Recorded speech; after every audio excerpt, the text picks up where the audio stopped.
So the first gig I went to was actually an Aerosmith concert, and the last gig I went to was to see James Bay performing his new music. Both spectacular. The first song I learned of someone else's to play was the A-Team by Ed Sheeran. And the last song I learned how to play, what was I playing?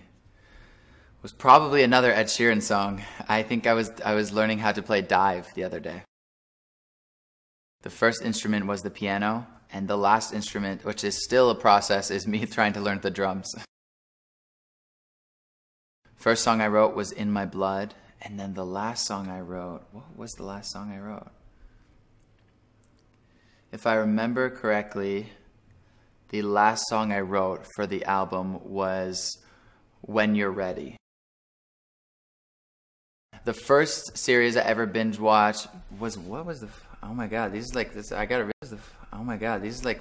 really think about the first series I ever watched. I really loved The Vampire Diaries. That was one of my guilty pleasure when I was younger. And then the last thing that I really got into was Grey's Anatomy, another guilty pleasure. They're good because I'd watch them because they were really good at taking me out of life for a second, and I would go into this fantasy world, and it was good for calming and relaxing down.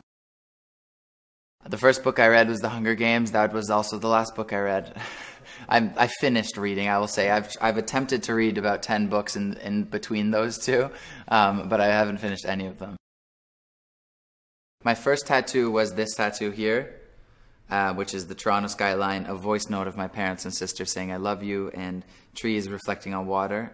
And the last tattoo I got was this swallow, or this elephant. I think it was the swallow, actually. Or this elephant. I think it was the swallow, actually, so yeah. I don't know what my first Halloween costume was. It was probably a tiger. My last Halloween costume, I also don't know what that was. It was probably a tiger too.